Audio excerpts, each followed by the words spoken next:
Where do you go for food usually? Garbage. You don't get a lot of warm food that way. No. Do you have anywhere you can cook food?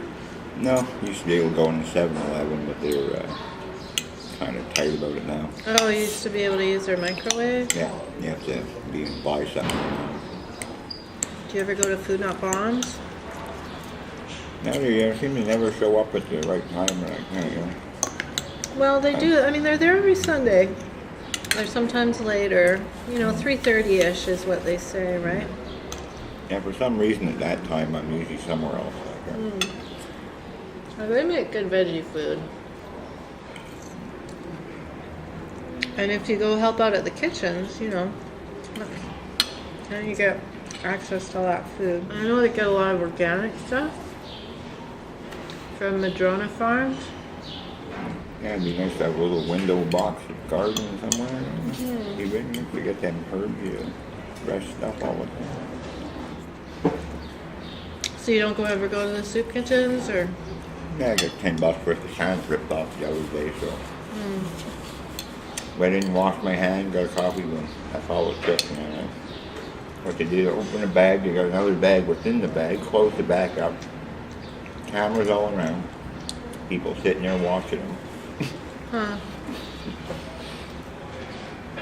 Cause I guess there's not many places you can take your shopping cart If you inside. want to keep your stuff, you gotta watch it all the time.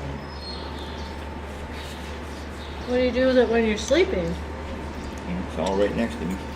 So you're just always All covered up. And sleeping with all one you ear see open. basically is a tarp over a shopping cart. Shopping cart and a tarp on the side.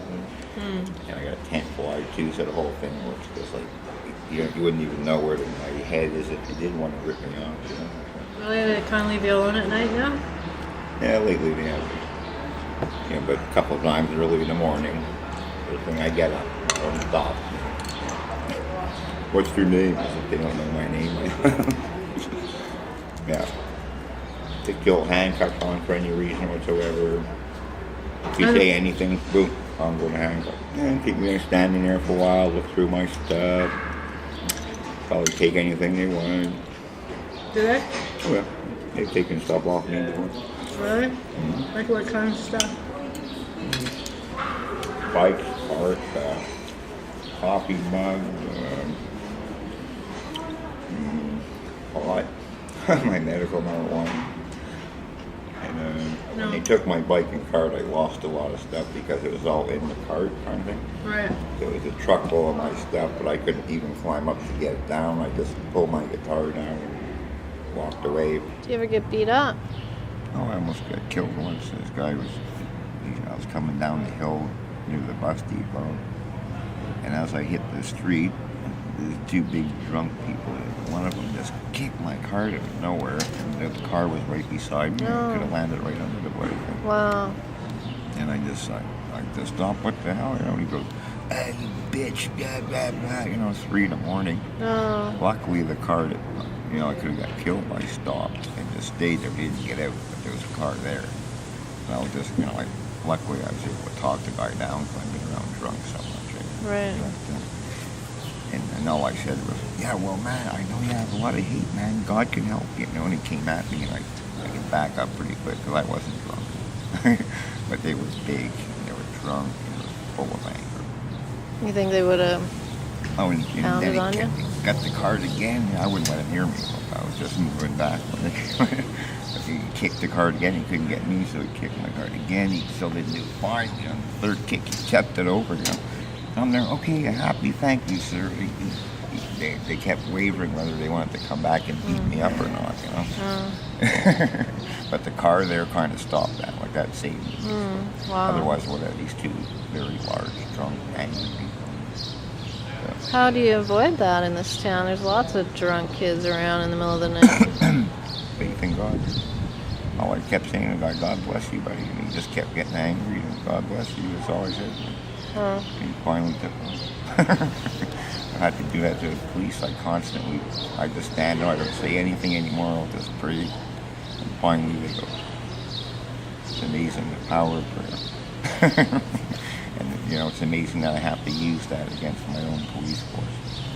Well, I guess They're in a, supposed to be cause, protecting me instead right, of harassing constantly. Yeah. right, because it's not like if you were being beat up, you would ever consider calling the police. Oh, that's a joke. I mean, they don't even show up for homeless people. And if they do, it's probably to arrest a homeless person. Yeah, they're pretty nasty. Do they talk down to you too? Oh, yeah. Yeah, they get these young kids to come and talk. You're like, oh, how'd you end up here, man? Like, you know, and stuff like that from a kid at a high school asking you, how'd you get down here? So I saying, well, you live through life. When you're 50, you come back and you ask that same question. You know, don't talk to me. That's the worst thing with them. Their lack of respect for their elders. Like that's, I think, what's really going to get them in trouble, spiritually speaking. Because we just don't, you know, talk down to grandma and grandpa. So you don't think they're saying that from a place of genuinely concern? Oh, no, it's pure harassment. Yeah. They know what they're doing. I mean, they're very good at psychological harassment, basically. And plus, like at one time, every 5 minutes, there's a cop driving around, scowl. I look at the scowly face, you know. Never the happy face. Always, what are you up to? And they've laid off now a bit. I think they're getting the message. Like when I went around with that radio pretending I had a camera, I kind of woke them up and said, hey, maybe this guy, you know, he can get a camera too. He can watch us and get evidence of, you know, the way we crapped all over his rights. At least that's what they've done. If you're poor, you have no rights in Victoria unless you have access to a lawyer. And has things changed now that the bottle depot is farther away? Did you used to go to the bottle depot downtown here? here? That hill there is a killer. There's one section going leading up to it at a certain angle. It's just so bad on my spine. And the medical marijuana, what does that do for you? Well, without that, I wouldn't be able to painful to walk every day. It's just brutal. I wouldn't be playing the guitar. So it takes the pain After I away? smoke, my muscles relax. I get, you know, I feel better. I can actually play, get in a good mood to play. Are you writing music these days? No writing yet. Just getting ideas in my head, but I'd have to get my own place where I feel safe, where I can start writing stuff down, where the cops aren't going to take my stuff. I have nothing on me, nothing personal on me yet. I know the cops can go through it any time and take it.